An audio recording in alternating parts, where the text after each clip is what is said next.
coffee at 7 p.m.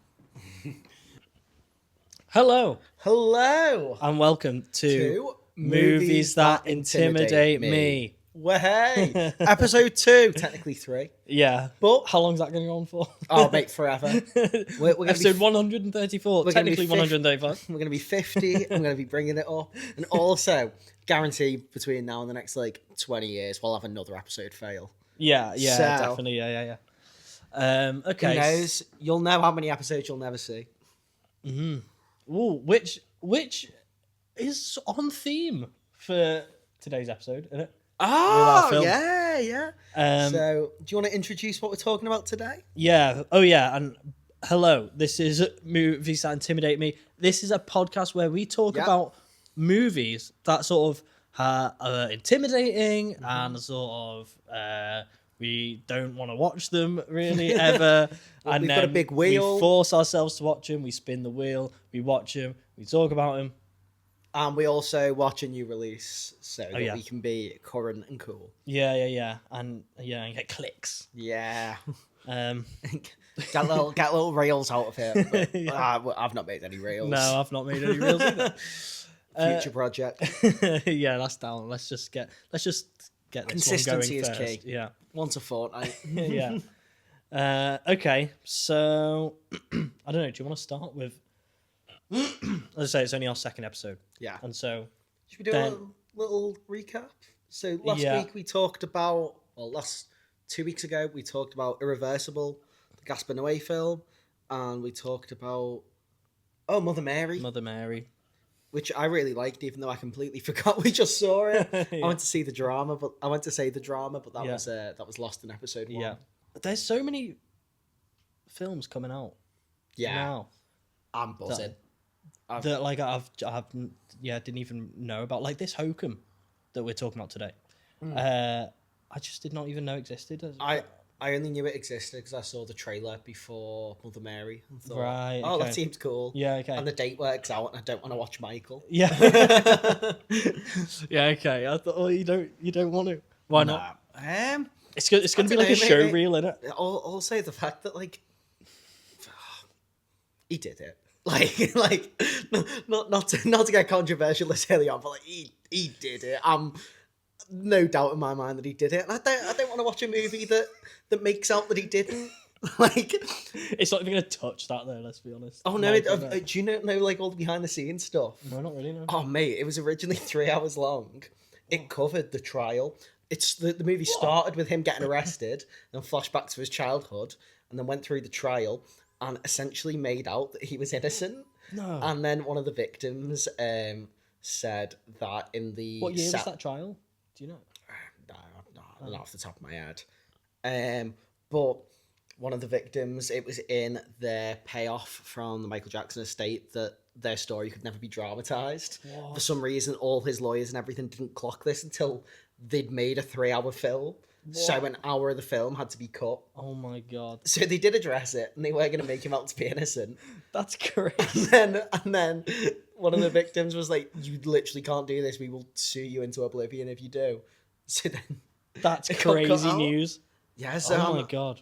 I mean, I'm not going to pay to watch it. No. I'm not. If it's on TV one night, maybe out of curiosity. In But like I'm not. 2034. Yeah, I'm not spending my hard-earned money. Yeah. No, that makes sense. Anyway, that's not the film we're talking about today. It's not the film. Although, yeah, so we're still curating Yes. this project. And Dan, last week, before we filmed, started making me guess films he was thinking of. Okay. So I just think we should do assumed it. this in my head. Yeah. And this isn't the logical way to do it, so we probably should have talked about this before we started filming. Yeah.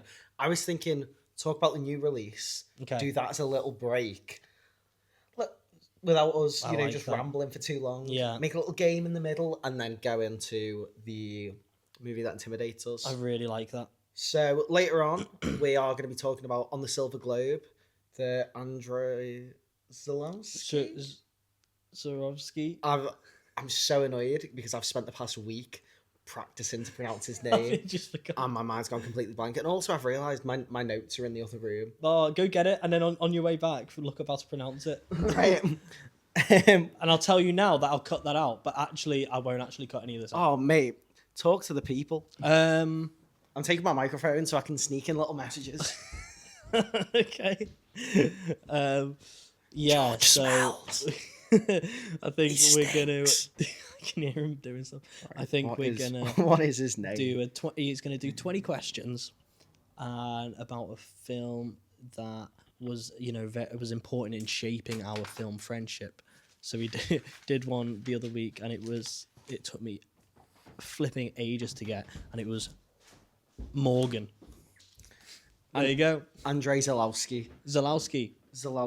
That's how I'm going to pronounce it. Yeah, it's probably wrong. Yeah, but also I think I'd rather do that than try and put on a Polish accent. That feels more offensive. Okay. So I'm gonna anglicize his name.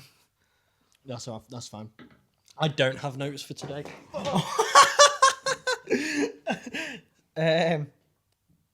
George, you're gonna have to stand it upright. Okay, brilliant. That'll do. I'll just stay still now. Yeah, because I was working. I was working Thursday, and I thought I'd do these films on the weekend, and then I went on. No, maybe it was Friday that I was working, and then on Saturday, on Saturday I went to London to film the Republic protest. They didn't ask me to do it. I need to start filming stuff and just be doing creative stuff. So I just went. I just said, "Can I come and film?" And they let me. And so I spent all day, which is why I'm sunburned. I didn't even consider. The sun was so hot. It was really hot, middle of Trafalgar Square, Buckingham Palace, and it was beaming down, and it was so sweaty. And I didn't even think this might cause sunburn. Not once until later on when I got home, and Kate was like, "What's happening?" I looked like I was so much redder than this. But anyway, then but I got back really late, and that day he messaged me. Oh, sorry. That day, my sister messaged me. So she messaged me saying, "I need help with, looking after her baby, basically." And I was like, "Yes, of course, I'm free."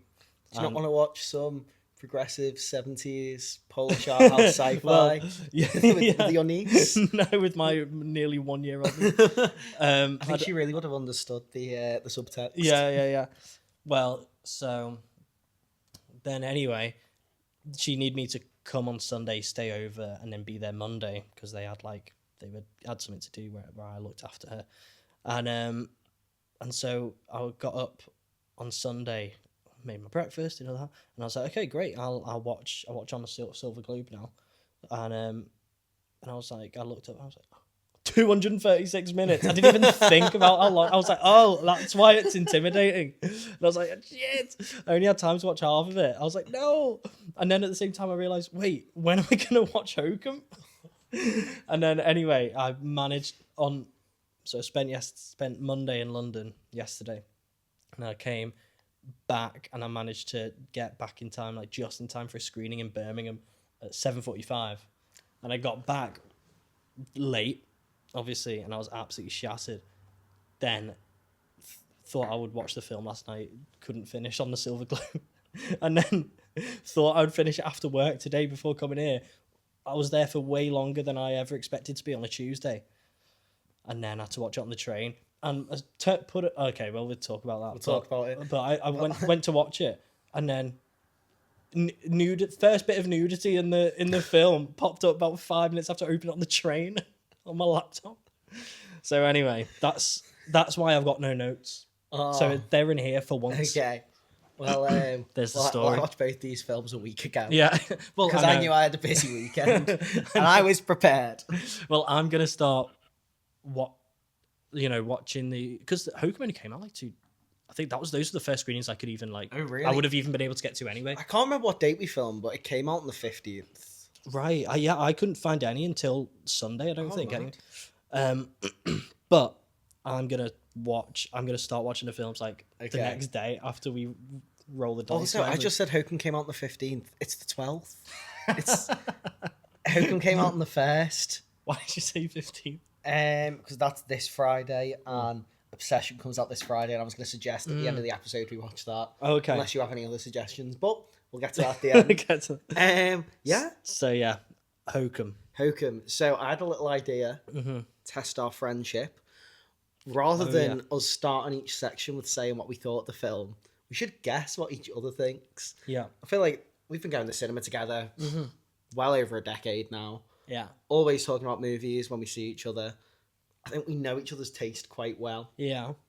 So I think it'd be fun if we guess what each other thought, and then we'll each New guess. feature. New feature. Still working out the structure as we said earlier. So have a little guess, and then I think you guess what I thought, I guess what you thought, and then we'll reveal. I think you would, if we weren't doing this, you'd say, yeah, it was good. Okay. Yeah, it was good. I think it'd be like that level. Yeah. I think you're going to say it was a very enjoyable film and it was a good time. Okay. What did you think? No, you go first. But my first note just says terrible. I thought this was shit. Really? Sorry. I thought this was awful, and I have a full page of notes explaining why I think this was okay. Nice. an awful film. Yeah. What did you think? I quite liked it. See, I thought you would. Yeah. Well, I just. But I mean, nothing. I'll tell you why I quite liked it. I thought I really enjoyed the atmosphere. Like, I think it did. Well, in uni, right, I had to make a 2-minute horror film. 2 to 3 minute horror film. You never told me this. Really? Yeah. Oh, it's on YouTube. You can watch it. Oh. And like, so 2-3 minute horror film. I worked with like 2 other people, and I mean, we were just do tropey stuff. Don't do nothing clever. Yeah. Just like stick to the tropes. Do a little horror film, and I mean, I really like stuff like that. It's just like tropes. Like, this film was nothing. There was nothing like groundbreaking. Yeah. It was like horror tropes, but I found it quite scary. You know. Oh, really? Yeah. Okay. I was quite scared. not really, but like, I really enjoyed the atmosphere. I thought it did horror quite well. Well, I went with 3 friends to see this, and they all enjoyed it. Oh yeah. And one of them actually screamed at one point, which was. I thought the jump scares were good, and I don't like jump scares. I don't think they're very good or useful, but I thought they were quite effective. Seeing her scream, I thought was more entertaining than the actual film. But yeah, right. Sam, I think my overall biggest problem with it was it couldn't commit to if it either wanted to be a fun, tropey horror film or like a serious A24-esque, deep, metaphorical post-horror film. And I think by not committing to either, it ultimately failed at both. All the themes to do with grief and guilt to do. Full spoilers, by the way. Yeah. We're going to go into full spoilers for both of these films. But it's revealed about a third of the way through that as a kid he accidentally shot his mum. Mm-hmm. And this is something that haunts him. And he's haunted by this figure that he saw on the TV whilst it happened. And I just thought all of that was so... It was really half-baked. And underdeveloped and didn't tie into this plot with a witch in any real way I could get a grasp on unless I missed something. So then when it would shift between this and him sort of having visions of his dead mother and visions of this scary character from the TV come and tell him he's guilty.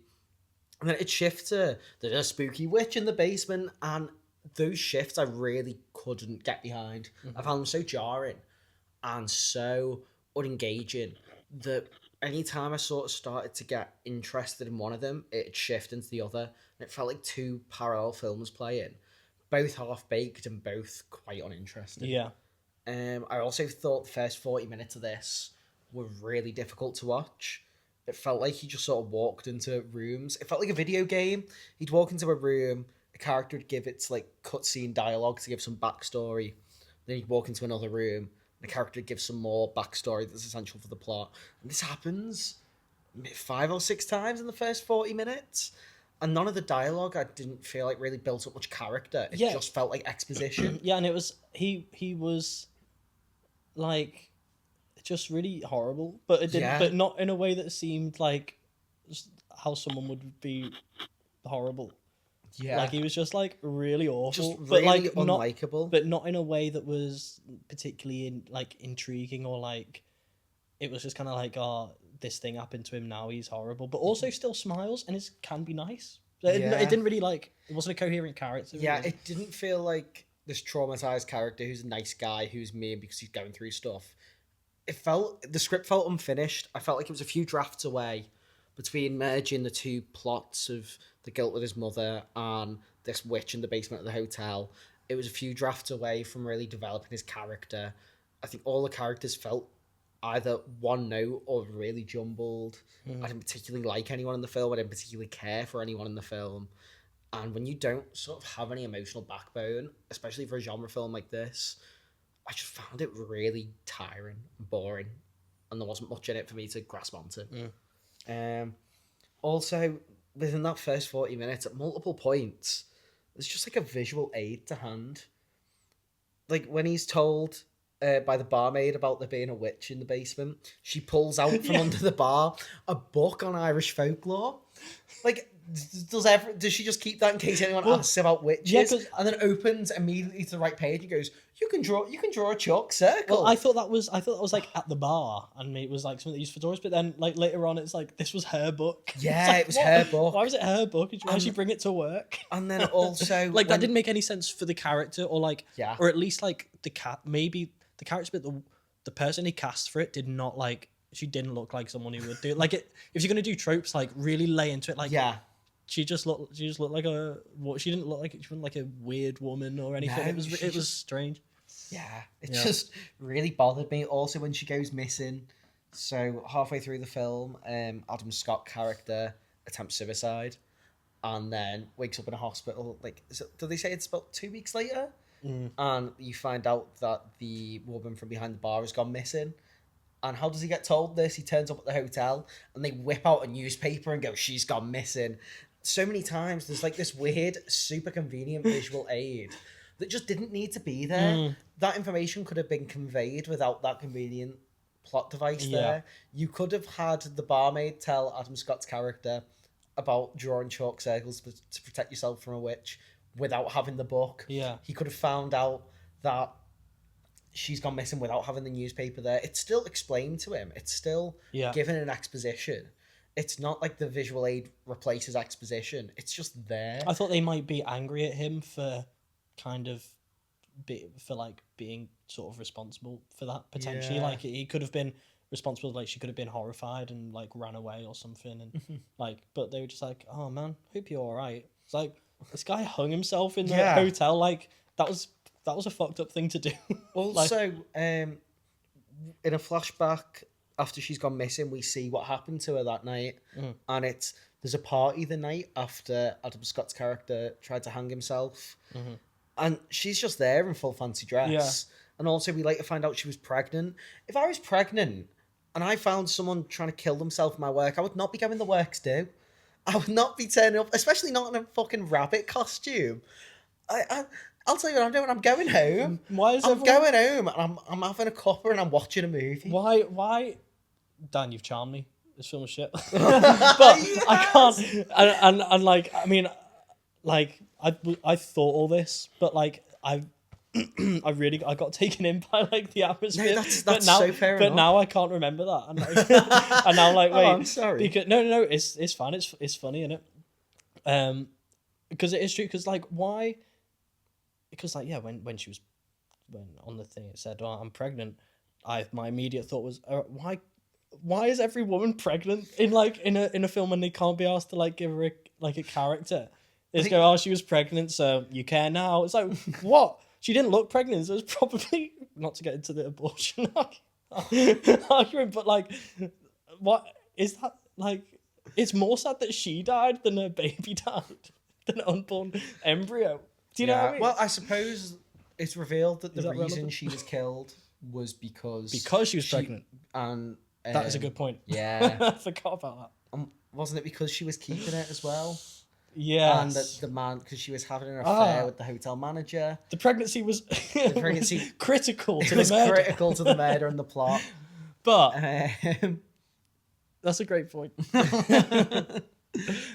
Yes, of course. But that's it. Because I thought that immediately when she said that. But like it was like 3 seconds later that then she explained all of that. and I still remember just thinking that immediately. And I forgot that it was resolved. Oh. Also, not to sort of cinema sins it, because I think that's such a bad way to criticise a film. Yeah. But I think I've done enough sort of deconstruction of the structure and everything else. But when you say cinema sins, do you mean like kind of petty film stuff? Yeah. So they find the barmaid's body in the lift, in this hotel room, in the dumbwaiter, sorry, I should say.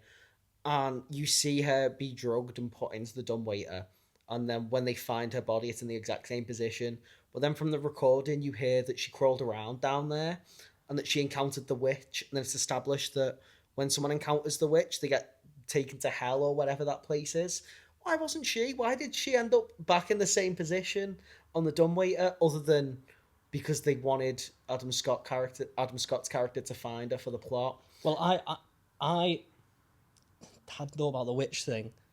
I assumed that like she would go around and go back in just in case someone brought it up. That's the reason I thought. What I thought at first, and then you hear her go, "Oh no, someone's down here with me," and then it cuts out, implying that the witch killed her. I don't know. Yeah. Or is that just all part of the mystery? Nah, this film's not smart enough to be ambiguous. No chance that this was intentional for people to go away and have a discussion. This is not a film you have a discussion about. What? There was another thing that I thought you were going to say. Oh, you know what I really don't like? What? And I get it, but in films like this, when they find a dead body, she's been there for weeks, and she just looks like a bit. Well, not even that. What? Like I'm not that bothered about that, but the smell would like make you want to like gouge your eyes out. Like, why does he? Why? Also, while before I say that, like, I'm not sure Adam Scott was the right. Oh, he was terrible. He wasn't like miscast. He was awful. Adam Scott was really bad as one of my points. His kind of the way he acts works in Severance because it's weird and like it's kind of like it's everything's just a bit odd. It adds to that. His character in Severance, one of them's completely detached from life because his wife died and he's depressed about it and he's dissociated. And then his innie has like only had a conversation with 4 people. Yeah. So his weird stilted dialogue delivery really works. But now maybe is that just how he acts? Is that just his character? Well, I don't know. I really, really like the film Krampus that he's in. Okay. I watch that every Christmas. It's you'd like it. It's tropey, be a horror movie, but commits to it and does the tropes really well. Like what this film should have been. Yeah. And I think he's pretty great as the dad in that. He just seems like average, sort of beta male suburban dad. Yeah. And he's great in that. It just, I don't know. I think maybe the director was like, I really like you in Severance. Do that. Just do that. Should I come up with a new character? No. Should I like the innie or I will see just like Severance? And then he's like, okay. Yeah, that's hello there. Because I am in the hotel. He just doesn't react to anything to this. He's like, He just sort of goes, oh, or like the body's revealed and he should be like like that. But he's like, Jesus fuck. Literally. Yeah, he's just like, oh, she's dead. Well, that sucks. Anyway, let's hide from this witch. Also, right. So he goes down into the basement, encounters the witch, manages to escape the witch and get back up, and then the witch follows him upstairs. So he draws a chalk ring around the bed and hides in the 4-poster bed.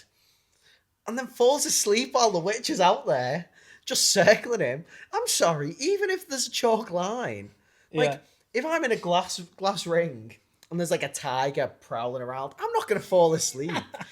He's not been in there for days and exhausted. It's been one day. I've pulled an all night. I've pulled an all nighter without stress. I've gone, oh shit, it's 4 a.m. I've just been like watching TV. That's not that I've said that he wouldn't sleep in the one night he's trapped in the hotel with an evil demon.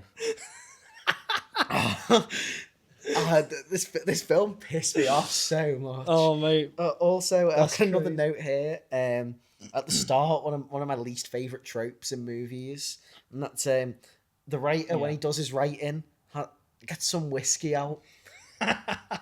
What? Have you ever tried writing while drunk? Because I did once. I got back from a night out and I went, I'm going to write a short story. And I read it the next day and oh my God, I deleted that instantly. It was the most unreadable dog shit thing ever. What was it about? Oh, mate, it was about a group of astronauts going to the edge of space. And then they disappeared, so another group of astronauts followed them. And they disappeared and it ended. And 4 a.m. post-clubbing Dan was like, that's fucking sick. That's so good. Oh, mate, it was terrible. I think I was telling one of my mates about it. And he went, oh, it doesn't sound too bad. I went, no, it was. It was really bad. Yeah. Oh, God. Yeah. Yeah.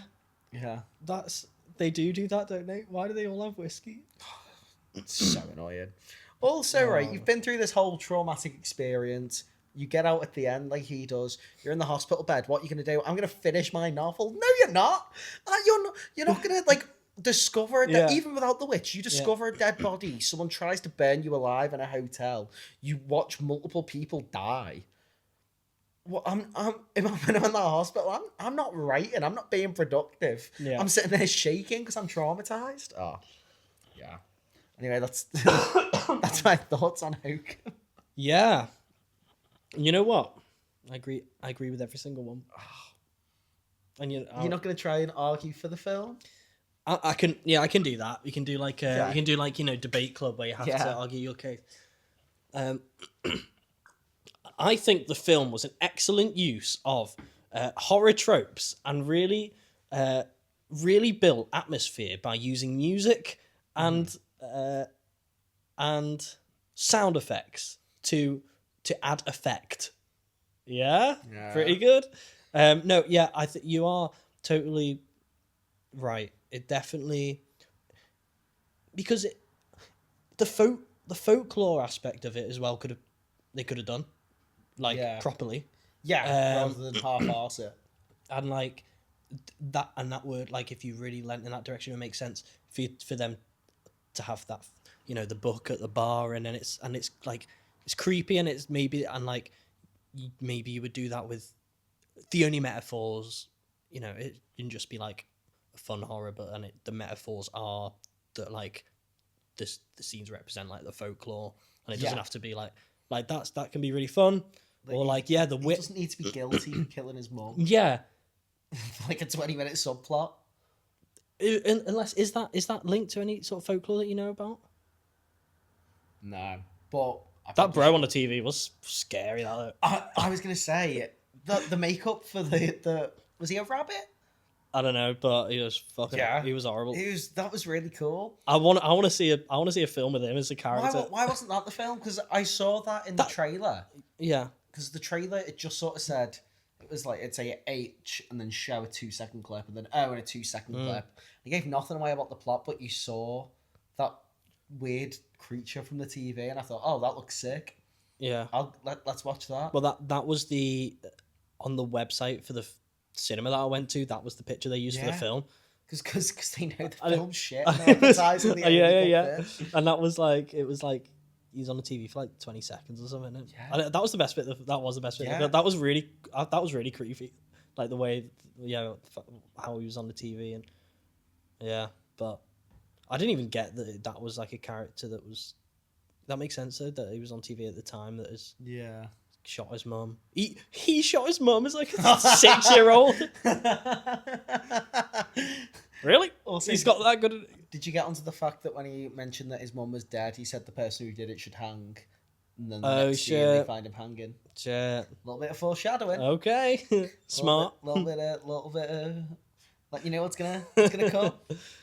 Okay. Would you see it again? No, not a chance. If someone was desperate to watch it, got a little notification. Yeah, my dad. It doesn't say what the text was. I was going to read it out loud. Embarrass you. Yeah, probably. It just said notification. Keep talking. Just seeing if I can put on the audio thing. Keep going. Oh, don't let me stop you. Sorry, I got really distracted. That's not professional. What were you saying? What would you watch it? Oh, you went actually. I don't know if someone really wanted to watch it, and you know what? I think it could be like we after filming last time we watched Ma. Oh, I wanted to talk about that beforehand. we can talk about it once we've wrapped up for Hokum. Yeah. But I'd watch it in the same sort of sense that I'd watch Ma. Yeah. As in, to just sit there and sort of shout at the TV and explain what's wrong with it. Yeah. But I wouldn't watch it in a serious sense. No. And realistically, there's probably 50 other films I'd pick to do that with before this one. Mm. So yeah. Mark couldn't even get horror tropes right. Mark couldn't even do like the sound effects right. Oh. Yeah. I still can't believe how bad that was. Yeah. Like as much as I've complained about Hokum, at least it was functional. At least it had a start, a middle, and an end. At least it built tension up at points. It looked all right. Yeah. It sounded all right. Yeah. You know, there was some. Do you want to put your phone in Do Not Disturb? Yeah, I am going to do that. Nice. It didn't sound all right in my cinema. The speakers were like, I don't know. I was so close. There were 30 seats in mine. I'll send you a video of the thing. You sent me a picture. Oh, I'll show you the video. It was a really small screen. It was a cool screen, but it was like the like, I mean, you know, the screen was small, but the room was small, so it made up for it. But the speakers were like, so like I had to really concentrate to hear what they were saying. But I think the speakers might have been here and here, going onto my head, and so like it wasn't very. I don't know if it wasn't very balanced. But yeah. It's like it was so bassy. It's like, have I told you about when I saw Nope? Yeah, in the Netherlands. So like, people in there were just reading the Dutch subtitles, but obviously I was watching it for the English. And the speakers were out of sync, so I just couldn't understand what they were saying for half the film. Wait, I didn't realize they were out of sync. They were like very slightly out of sync. So Daniel Kaluuya would say something, and then half a second later he'd start saying it again. So it was like really echoey, and if there was a really long dialogue scene, you mean the two, like the left and right speaker in the cinema were out of sync. And then what about, were any of them in sync with the picture? Yeah, one of them was. One of them was in sync with the picture, and the other one wasn't. So someone would start speaking and it'd sound fine, and then it just wouldn't sound fine. But then for the last half second, it'd sound fine. So you'd get the start and end of every sentence, but not the middle. That's amazing. But also, with you saying about the tiny screen, I think Thor Ragnarok, I saw at the Odeon in Oxford, that had a tiny screen. That's a mad film to see on a tiny screen. But it wasn't in a tiny cinema room. It was in a huge cinema room. And we were sat at the back. So, like, literally, I might as well have been watching it on my phone over there. I had no idea what that was like me with Mother Mary. So, no, Mother Mary, not Mother Mary. Project Hail Mary. Big, like, you know, big space exploration film. And I was like that, sat at the back. Big room, tiny little screen. Like that. Oh, God. Yeah. Would you watch it again? Would you watch Hokum again?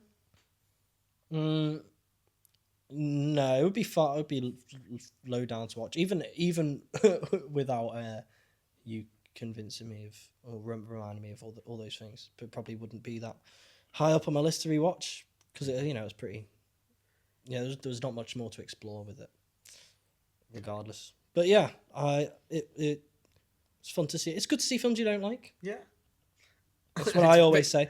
And you know what? That was really fun. I think that was more fun than like talking about a film we actually liked. Yeah, I know. That was incredible. I always say, people. I if I speak to people about seeing a film. They're like, "Oh, it doesn't look very good." I mean, I know we've just done this about Michael, but I was like, but it's not because like the film to see... looks bad. It's because he's a yeah alleged paedophile.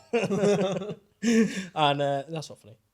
And I was thinking, yeah, it's great. It's good to see a film you don't like, and then you know what you do like. Yeah. So that, and it's a good laugh. And speaking of watching films we don't like, should we have a little Mar break? Should we have a little Mar break? Little recap? Should we do a Mar break every episode?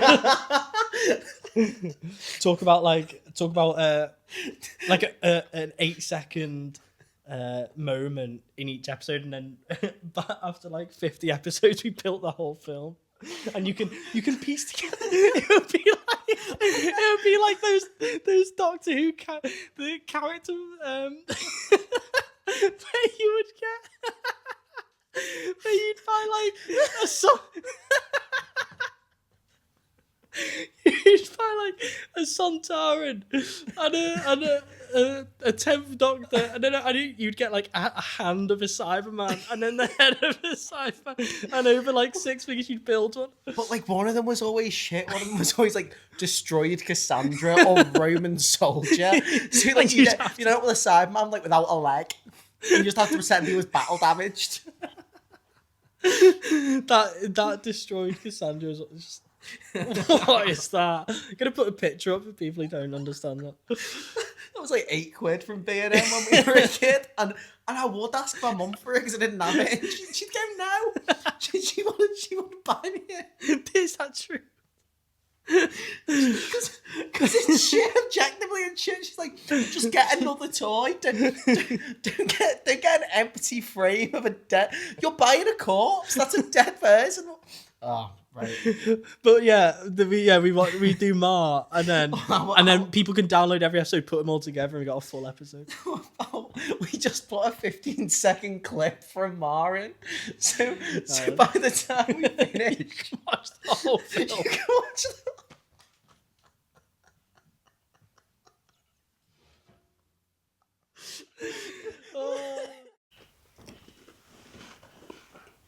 Rich Crackers shirt. Yeah. Oh my god. It must be coming down. It's cold. We're back. Oh, 1 second. I've got shit in my teeth. Oh yeah. Shit. Just been scranning some poop. Oh, my lips are so dry. Right, are my teeth full of biscuits? You're good. Okay. We're back. So, We're back. Can't remember that. Where were we? We're going to do a little fun game now. Oh, I forgot about that. Yes, come on. Got peppermint tea. And I like to... both these mugs change with heat. Yeah, this was a present George gave to me. This was a present my girlfriend got someone else, but then never ended up giving it to her, so I brought it back to Dan. And thank you. And this is... It's mine. Doctor Who. And that's boiling water. So I'll wait for that for a little bit before I drink that. Go on. Are you going first, do you think? Do you want to explain? Or I explained before when you were in the other room. Oh, really? Yeah. So recap. I was just insulting you. Oh, I can't wait to hear that. Dan was both of us were getting food before we filmed the last episode. Dan just said 20 questions, guess what film I'm thinking of. And then we did that. And it was really hard because it's a film that I would never think of unless he did that.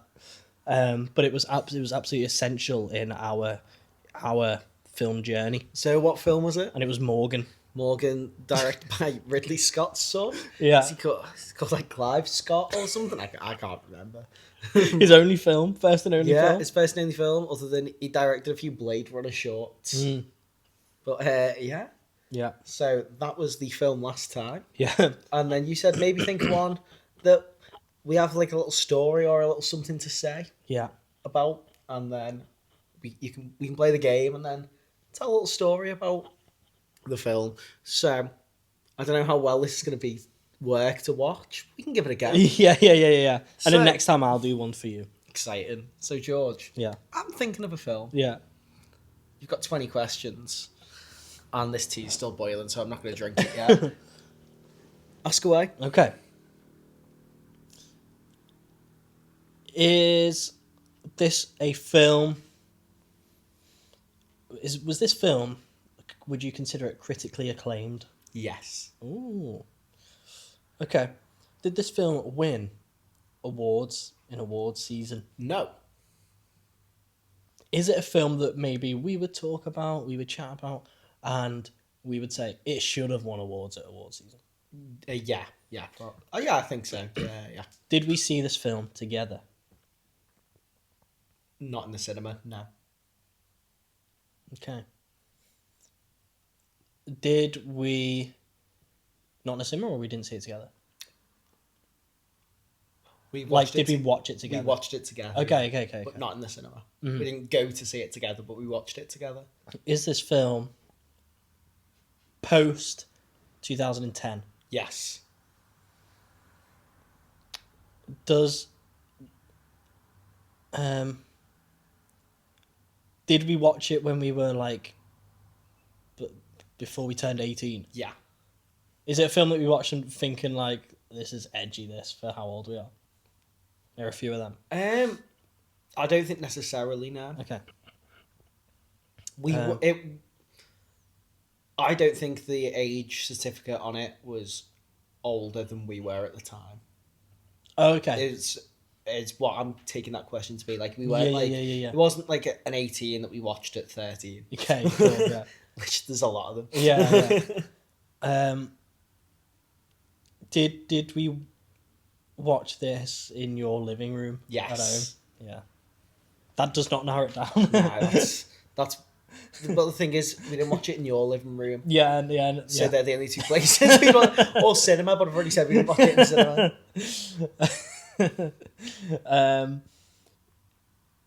Is the film directed by a director that we like other films of? I like other films from this director. I don't know if you've seen other films from this director. Okay. I think you might have. Mm-hmm. There may be one that we've talked about, but I think you'd know the name of this director. But also, if you turned around and said you didn't, I wouldn't be shocked. Okay. Is it a film post 2015? Yeah. Cool. That's question 10. You're halfway there. Okay. My tea is still really hot. Yeah, to be fair, it's only been 3 minutes. Is the film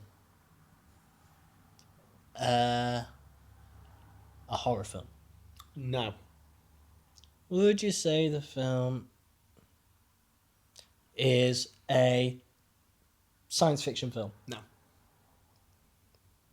Okay. Let's switch it up.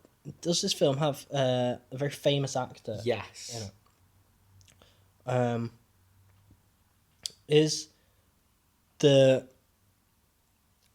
Would the film be regarded as having a big budget? No. Did we both like it? Yes. I'm going to try it. I'm going to burn myself, but I'm going to try it. That was fine. Is it a film that we talk about? We'll reference a little bit. Yeah, I think so. I think it's up there. By the way, you've only got 4 questions left before you have to guess. And I'm going to say, once you reach those 20 questions, you've got 3 guesses to get it in. Okay. And if I don't get it, I'm not allowed back on again. No, I'm going to do this alone. Okay. I'm going to Fight Club it. I'm going to talk to myself. I'm going to record a part here, stand up, walk over, sit down, and reply to myself. That's genius. That's something Mar would do. I'm going to give you this for free. It's not Mar. Okay. Oh, that was going to be my first guess. Okay.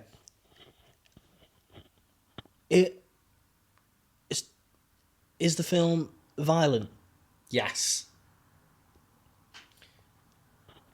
Is the film...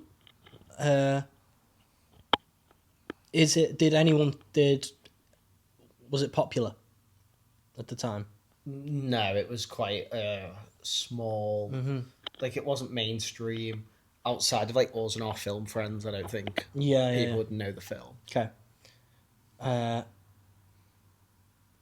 Is the main character in it a man? Yes. I've got one more question. Is it... have you watched... Do you think we've watched it again since? I have. I've seen it a few times. I'm going to give you this for free. When we watched it together, it wasn't my first time watching it. I made you watch it. Whoa! I feel like I might that changes things up. Yeah, there are a few that, like, I was thinking, like, along the way. I'm not. This isn't a guess, but my first thought was like, was it Only God Forgives? Okay, something like that. Because we watched that in your living room, main character man. Also, fun. When you said, were we young and thought we were ready for watching it, my mind went to Neon Demon. That's which similar time period. That similar time period to Only God Forgives and Drive. That was in there as well. Whoops. Okay. Oh my god. Would you be surprised if I even got this? I'm so bad at asking questions. Based off your questions so far, yeah. But when I picked it, I thought, he'll get this. Okay. I didn't go too obvious, but I didn't go too obscure. I didn't do another Morgan. Yeah. Violent. You'd seen it before. See, another one I was thinking was like Mandy. But... Is that your guess? Is it Mandy? It's not Mandy. Ah, okay. That was later on then. Oh, you want a clue? This film wasn't award-winning, but the lead actor in the film did go on to win a big award after he'd made this film. Shit. Okay, I'm gonna guess sort of best actor. And you made me watch it. Who's won best actor post 2015? You got Leonardo DiCaprio 2016. You got Will Smith for King Lear. Is that no, it wasn't King Lear. It was King Richard. Mate. King Richard. What's King Lear? Was that another film? No, that's a Shakespeare play. King Richard. Will Smith just slapped the shit out of me. He said, "I'm sorry, Richard came out there." Tried to blame it on his method acting. Did he? Yeah. None of that, Will. Another segment idea, should we talk about controversial things in the film world? Let's give our take on the BAFTA controversy. No, because I think HR might have something to say about that in my workplace. Okay. Who won last year? Last year? Adrian Brody for the of course, yeah. Oh, Michael B. Jordan for Sinners. Oh, yeah. It was this year, and the last year was Adrian Brody for The Brutalist. Do you want me to run through? Yeah. You're really going to have to edit this. Yeah, no, I will. Brendan Fraser, 2023.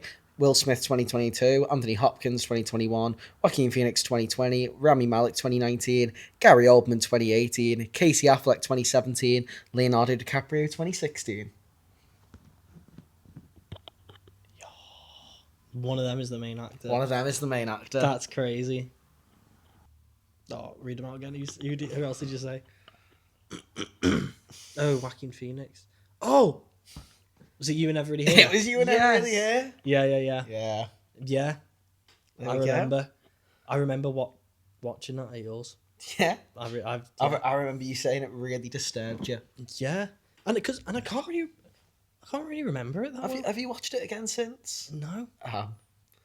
Yeah, of course, Lynn Ramsey. What else did she make? She did. We need to talk about Kevin. Yeah. Have you seen that? No, I've not seen that.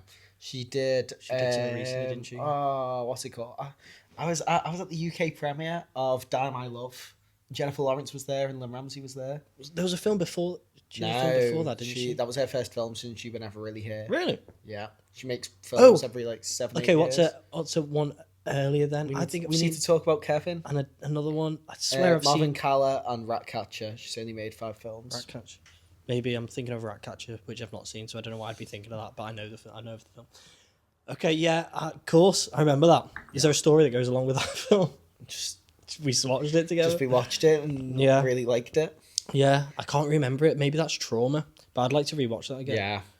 I saw that in the cinema and I was literally shaking when it finished. Wow, yeah. I just felt it so intense. I think that was maybe, like, that must have been the first film I really saw with Joaquin Phoenix where, like, he was on my radar. Yeah. I don't know, was that... That was the film he did before Joker as well. And he's huge in that film. That was the film he saw? That was the film he did before Joker? He did before Joker, and he was huge in that film, and then Joker, he was tiny. Yeah. And do you know how he lost all the weight? I thought you meant like popular. And I was like, wait, what? Yeah. How he lost it? He only ate an apple a day leading up to the shoot for Joker. Keeps the doctor away. Which also, I read that on an Instagram post like 2 years ago. That might not be true. Well, there's the segment. George guesses a film. Yeah. Tune in next week to see if he gets the film. Should we talk about On the Silver Glade? I suppose so. You're going to have to help me out with this one because you knew about this film beforehand. Yes. I hadn't heard of it. I cannot believe, after watching this, that I've not heard of this fella, really. Really? Because that... Oh, yeah, we want to guess. Yeah. Okay. You take the lead on this one. So, I'm guessing... Bits of paper stuck to me. I'm guessing what you thought of this film. And originally, I was going to guess you weren't a big fan. Mostly based off the fact that you watched it in 3 separate chunks. Yeah. But then, what you said then, maybe threw me a bit. So I'm going to say you didn't enjoy it, but you found it interesting. Okay. What do you think I thought? I think you really liked it. So what did you think? I really liked it. I thought it was incredible. Yeah. What I was going to say was I cannot believe I've not heard of this director before. I know you love Possession, don't you? And actually, then is she in a subway in that scene? I know of that scene. Like, that's such an iconic shot, isn't it? So I have seen like bits of his work, but like this film was. Obviously, there was a lot of problems with production, which I know a little bit about. But you've watched the documentary, but like visually, like I think one of the most incredible looking films I've ever seen. I think this might be not just one of. I think this might be the most impressive film I've ever seen. Yeah, it's like it's one of the boldest films. It's like I just don't understand. Like, I mean, I know. What's annoying? The first part I watched the other day, I was watching on the big TV. Yeah. Right, like double the size of that. It's like it's nice. sick, which we don't normally get. But Kate's parents are away, so now we have the big TV. Nice. And I'm annoyed that I had to watch the rest on my laptop on the train, hiding it from people when they were getting on. But that first half, like, I was just astounded, and I sort of the spoilers. I would watch this film again. Oh yeah. I'm going to watch this film again. Probably the next 2 months. Yeah, me too. Because the audio is quick. The visuals are so stunning that like. I don't want to look away from it, but I had to read the subtitles. So then I was looking away. So it was, now that I know the story, I might watch it without subtitles, and like just because like I think I know the story enough that I know what they're saying. So I can just really immerse. Did you watch it online? Yeah. So I got the Blu-ray, and one of the things on the Blu-ray is you can watch it just with the Polish audio without subtitles. So I'm guessing that must be. Oh right, okay, yeah. Well, also that's probably just a thing if you speak Polish. It's probably not just for pretentious people like us who go on to experience it. It's probably just if you're Polish and don't want big fucking English text on the bottom of the screen for the whole film. Yeah, I know, right? Decenter yourself. God. Wake up. Yeah. So I mean, it was. I'm sort of lost for words. Like just like thinking about watching it. Like it was just insane. Like, it was just amazing. I think I'm going to really struggle to put all my thoughts into words for this. I know, right? I don't know what I could have written down. Like, all my stuff, it's notes from the documentary or the actual Yeah, making of okay. the film. Because I think I've written things down, but my phone's been used as a monitor. I think what I wrote was one of the best films I've ever seen. Yes. This is going in the letterbox top 4 as soon as we stop recording. And number 2 was clearly, like, it's obviously it's another planet, right? Just clearly just shot on Earth, and it just looks like Earth. And I just love it. The only thing that's different really about this world is the fire's green. And I just think it's amazing. And the fact that there's weird mutant bird people. Yeah.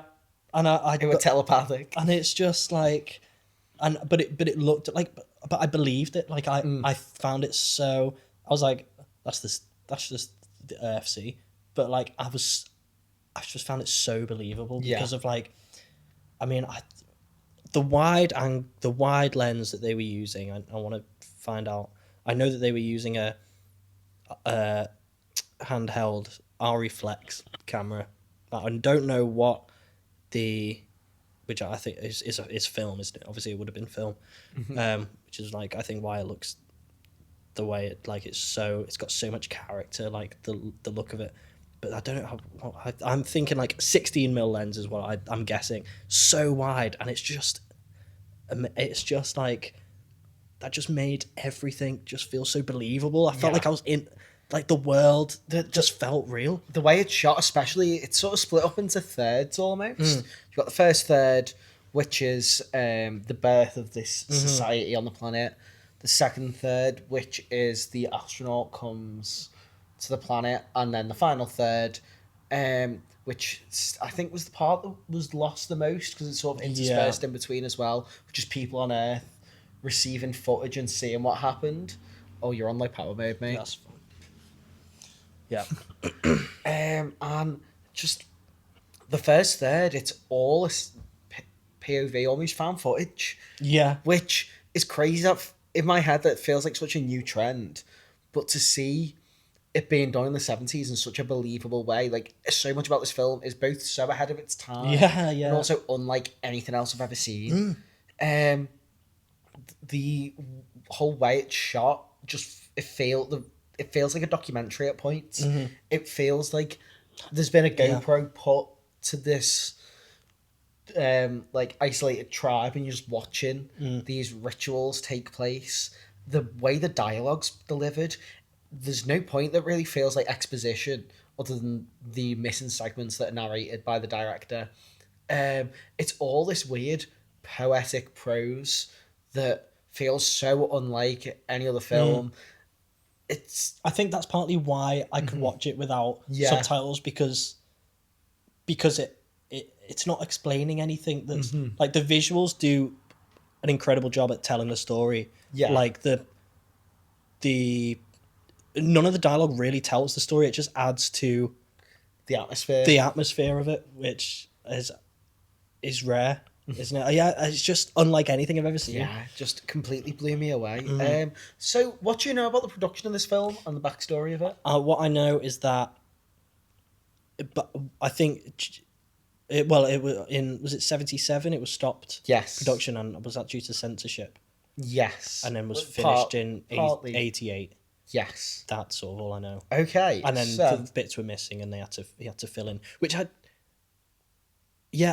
for some reason I was so like blown away by the visuals. I think when it cut away and did like I didn't get onto like until quite late on that it was. It took me a second. That wasn't like a weird like that they were filling in the gap. So I need to go back and rewatch those bits. I would watch with subtitles. It took me a second to process. Oh, this is someone explaining what's happening. I really need to focus on the subtitles now and take in what I'm reading.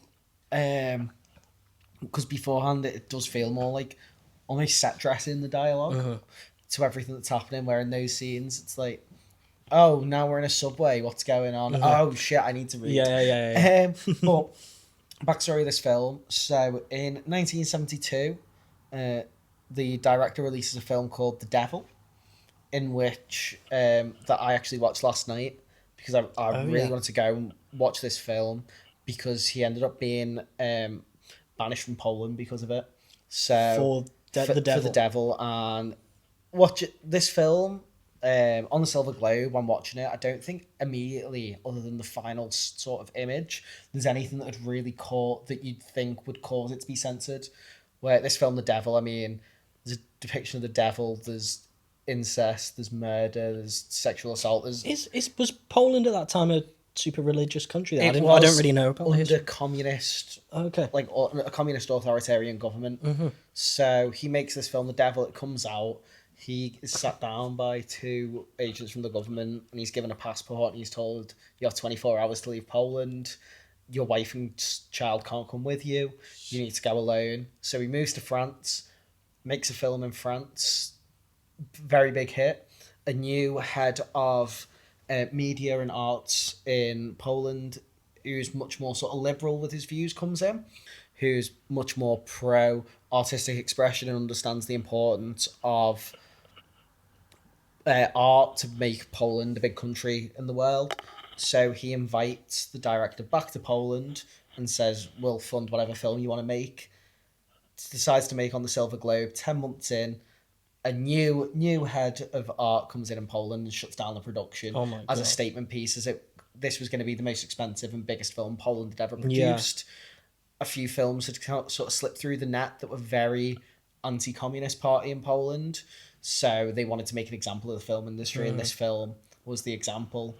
They ordered for all copies and sets and costumes from the film to be destroyed, but a lot of the crew hid film reels in their attics and in their walls and in their house. Yeah, he says at the end, in the costumes and sets. Yeah. So then 10 years later, the film was reconstructed with the additional scenes and then premiered at the Cannes Film Festival. Also, all this information is taken from the documentary Escape to the Silver Globe, which comes on the Eureka Blu-ray. Okay. So it comes as an extra disc. So I watched that the night after I watched the film and took some notes. So what bit...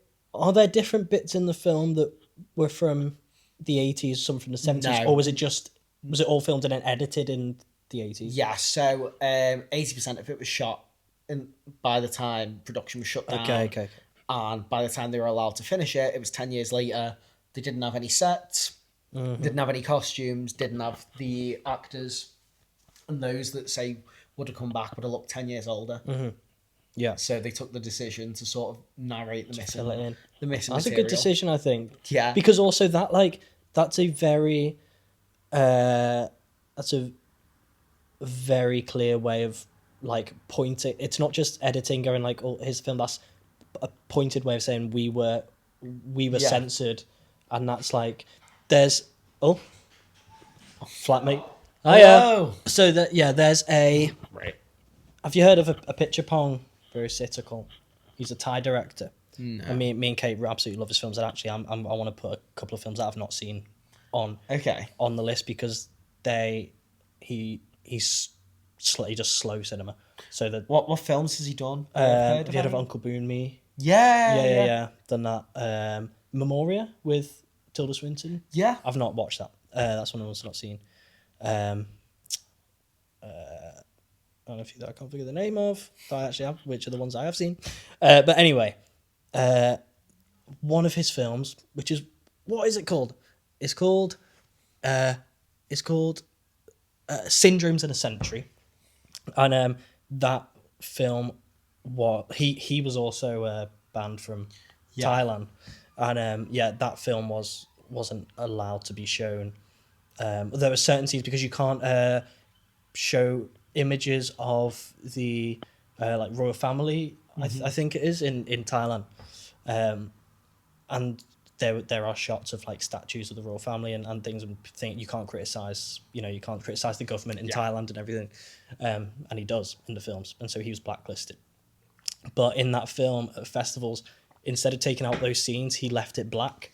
He just cut them out and left. There's a 7-minute sequence that was cut, so he just left it blank for 7 minutes, and there were different periods in that. And obviously it's instead of just cutting out, he's this was censored, and so it was allowed to be shown, but everyone knew that it'd been censored. And I think that's just so sick. Same in this, but I think it's a really I don't know. It's so is meta the right? It's not meta's not the right word.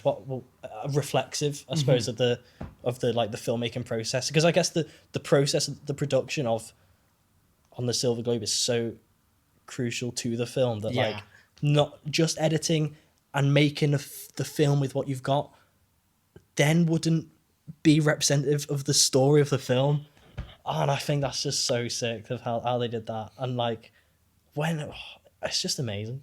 Yeah. It's just so good. I mean, I could echo everything you just said. I think the way, speaking about just the film in general, the way it depicts the birth of this society and then the development of it, and the way it paces through, sort of slowly introducing you to these initial astronauts that crash land on the planet, to then the birth of the first child, to then so it's established that something to do with the atmosphere on this planet causes people to grow quickly. So through the eyes of the last remaining astronaut, you see this society, this like inbred tribe start to form, and their rituals. And because he's been isolated for so many years, he starts to sort of lose his mind and buy into the idea that he's a god. And the way the film progresses, and you just see the development from this small family in a hut on the beach who are drawing on themselves because they've got nothing to do other than survive there, to evolve into this society with legends and religion and beliefs that someone's going to come and save them one day, because realistically there will be a rescue mission at some point. Someone will travel to this planet to try and rescue these people. So then in the second third of the film, when the astronaut does show up, they all believe for him that he's a god, and he plays into it. A lot of it reminded me as well of Dune. Have you watched it? No, I've not seen it. Sure. I know. Well, I just never got round to them for some reason. They were coming out in uni, and I remember being really busy. I never got round to the first one, and I just didn't want to watch it not in the cinema. Okay. I didn't want to watch it on my laptop. It felt wrong. You know what I mean? I'll watch it on the TV. But I could do that. Yeah. Wait. New film unlocked. I'm gonna watch that. But so I read the first Dune book when I was about 15. I absolutely loved it. And a lot of sort of the thematics in this film to do with false messiahs and like self-fulfilling prophecies, and the whole ideas around religion and sort of faux religion and where these ideas come from are all present in Dune, which was written in the 60s. But then it turns out this movie is based on a book that came out in like 1908. Right. So it even precedes Dune. I think it's just so incredible to watch. And I think the set designs are amazing. The costumes, everything about it feels so real. Yeah. The creature design of the weird mutant bird people who live on this planet.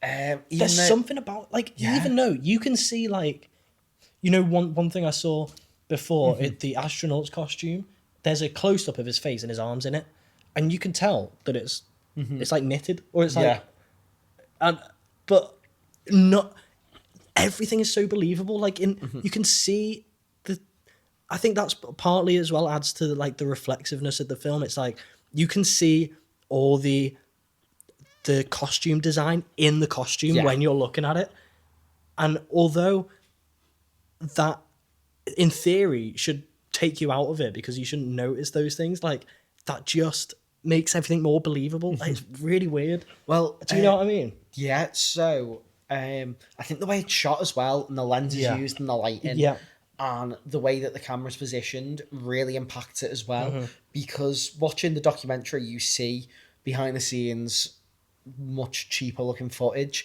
of the costumes, and they look shit. They look really cheap and fake and naff, and like something from 70s or 80s Doctor Who. And then you see it in the film, and the way that the lens captures them and the intensity of it, and I think the intensity of the actors, everyone in this film, you can tell they 100% bought into and believed everything that was happening. That seems to be, from what it's obviously the only film I've seen, but that's his kind of style of acting, right? They use this like just like really intense. Like the devil was mostly just people having fits and shouting, and then someone would die and they'd run, and it'd be really intense sequences of people running through the woods. It was full on.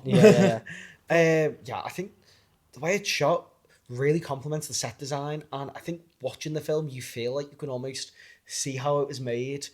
It was at a point before grand special effects and blue screen and all these things that take up modern blockbusters. It feels so tactile. Everything about it is so physical. Like the scenes shot in the cave, they just went into a real cave. They took all the equipment down every day. Would spend 12 hours shooting inside a cave every day. And in winter as well. So when they went down, it'd be dark. When they'd come up, it'd be dark. The final scene of the film, which shows the astronaut being crucified, that was shot in the winter. So they said what had happened is they'd do a take. That looks amazing as well. And then stop filming, and he'd go have a shot of vodka and put a dressing gown on to warm up. Oh my God. And then they'd do another take, so he'd take it off, go back. Yeah, like everything about the film just feels so... You can smell it, you can taste it, you can touch it. Yeah. It's so immersive. Yeah. And Haptic. to use the word again, tactile. It's just incredible, start to finish. And there's a lot of... I mean, it's almost like a retelling of the Old and New Testament. Yeah. Which I found really interesting. And sort of almost a critique on religion in general. And all stating that sort of the idea of higher beings and people with higher intelligence and from more developed places come into these... trying to think of the right word to use. But it's almost like these tribal places and being worshipped like a god. Yeah.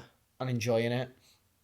I think there's... You onto that tribe that have you seen in an Idiot Abroad where they like worship Prince Charles at the time? They got all pictures of a Prince Charles, and then Carl Pilkington went there and did a little dance. That was weird. That kind of thing. Is that the kind of thing you're... Yeah, that's the kind of thing I'm trying to say. But it just... I think there's so much going on and so much sort of complex philosophy. Like, learning more about the director from the documentary, he grew up in Nazi-occupied Poland, and all his family, apart from his mum and dad, died during the Nazi occupation. His younger sister died, and he became incredibly nihilistic and got really into nihilistic philosophers.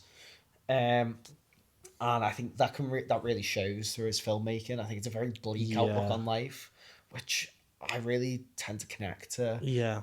Artistic depictions that are really bleak and horrible. So I think same. It really, really clicked with me.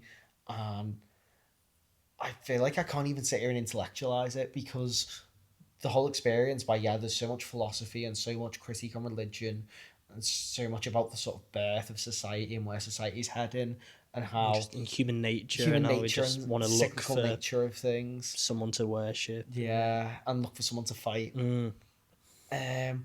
But that's not why I'm so impressed with the film. It's the experiential, like, raw reaction to it. It just is so captivating. I think why it's a film that I want to rewatch so soon, because I feel like, comparing it to one of my favourite films, something like Eyes Wide Shut, that's a film that the first time I watched it, I was just so engrossed by the filmmaking and the editing and the flow and pace of it all, that then when I went back and watched it again, there was so much thematic that I didn't pick up on the first time that I picked up on a second and the third and fourth viewing. And I feel like this is one of those films that's just going to be endlessly rewatchable, and every scene so packed full of such hard to digest, complex philosophical dialogue.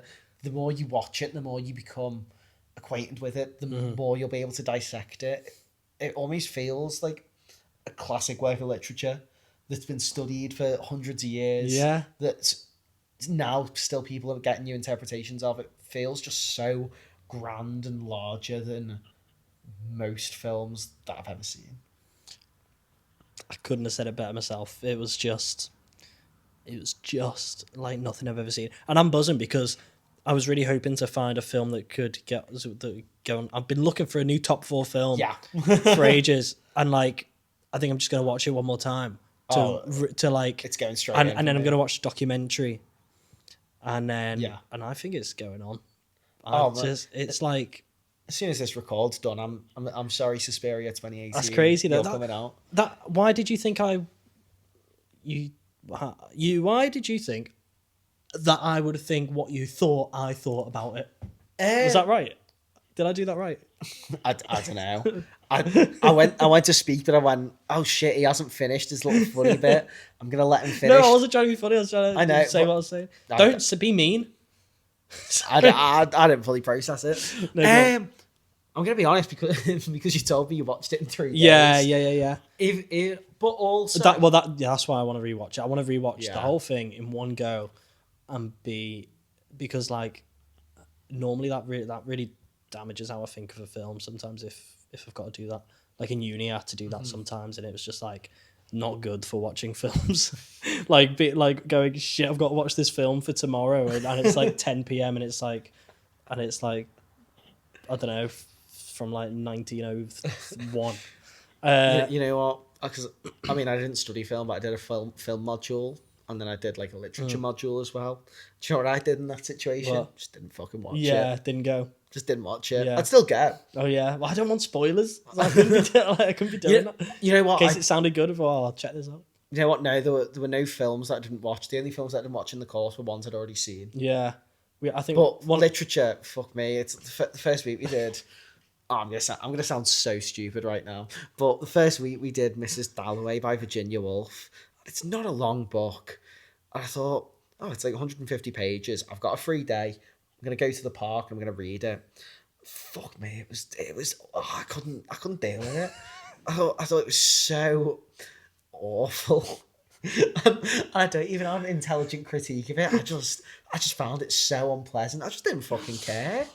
And I got about 80 pages in, and I just went, I'm not doing this. I'm gonna watch a 10-minute summary on YouTube and go for a bike ride. And if there was ever a book I didn't fancy reading, I'd just do that. I've got one on the shelf over there. Don't know who it's by, but The Hours was made into an Oscar-winning film. It's be a great book. Didn't fucking read it, mate. Do you know why? Because it was a retelling of Mrs. Dalloway, and I went, I didn't like it the first time. I'm probably not gonna like it the second. Well, you know what? Yeah, that normally watching a film like that normally hurts it, but it just didn't. Yeah, and I just can't wait to watch it in one go on a big TV. I do think as well, because of the missing segments, it's not like one continuous flowing story, and it is really bizarre, and sometimes it's hard to follow. So, yeah, you're right. Well, that's good. So we agree on that one. Oh, one more thing I learned from the documentary. At the end when the astronaut gets crucified. Yeah. So the director did not want to use... Spoilers, by the way. Spoilers. The director did not want to use a prop nail that retracted. So he said to the prop team, he was like, just figure it out. So they ordered a fake rubber hand, and it turned up and it didn't look good enough. So what do you think they did? Tell me. Well, one of the set designers was friends with a mortician. Oh shit! So they used a real dead body, but it's all right because they had a priest on set to bless the set. No, what? Why is he making these films and then getting a priest to bless the set? I'm guessing it was more for the sake of the crew. Yeah. What? And also one of the I can't remember if he was a cameraman, but someone who worked on the film complained that he had to spend 12 hours a day in a cave because he was a heavy smoker and he couldn't go 12 hours without a cigarette and it'd drive him insane. But they couldn't smoke in like a deep underground cave because of the gas. But he did say, he said, any other film I wouldn't have been able to do it, but this one was just so great to make. Yeah, apparently, like, I mean, was everyone really like into it? Well, some people weren't. Like, multiple people went into psychosis while filming. Shit. Yeah, everyone watch Escape to the Silver Globe. I just had to do a little cheeky look down there because I forgot what it was called. Escape to the Silver Globe. Yeah, I'm gonna watch that this it's like an hour and a half. It's like a talking head documentary, but it's just interesting. Yeah. And it talks about his other films as well and the fact he got banished, which then made me want to go and watch The Devil, which not as much as this, but I also really enjoyed. I think it's clear as well. I've seen 3 of his films now. He's just a crazy person. Yeah. Like, That comes across in the best way. Yeah. But just someone who's not afraid and doesn't really care about what people think of what he's making. He just makes what he wants to make. Which is just sometimes can produce awful things, but this was just incredible. Yeah. Do you have any final closing thoughts before we spin the wheel? Just real dead body. Oh, also, the astronaut was called Marek. Probably should have mentioned that earlier. And people think that Marek is a self-insert character because Marek ran away to the planet because he was cheated on by an actress that he was dating. It's how it's like described. Who did you say at the end of the film?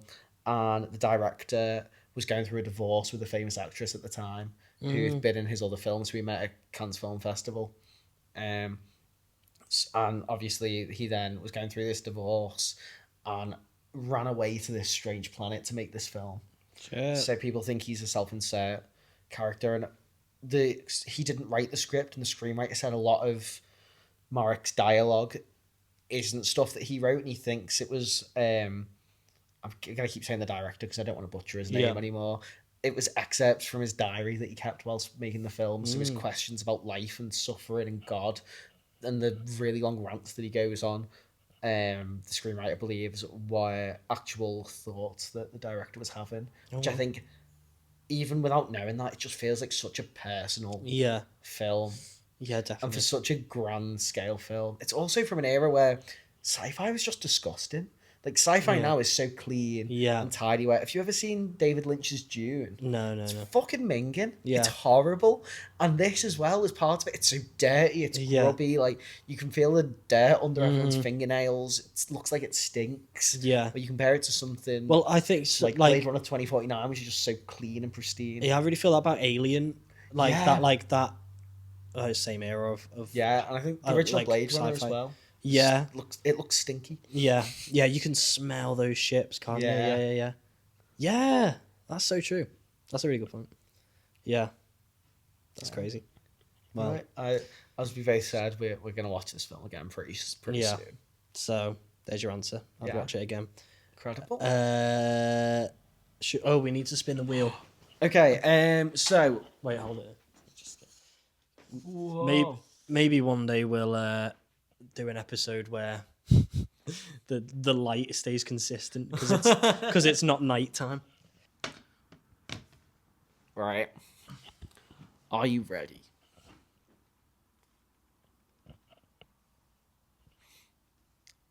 Nice. Oh, that's so sick. Right, give us a spin. Can you see it? No, let me come around. Oh, I kicked over a box of Ritz. Oh, fuck's sake. This is one I just did not want to come up.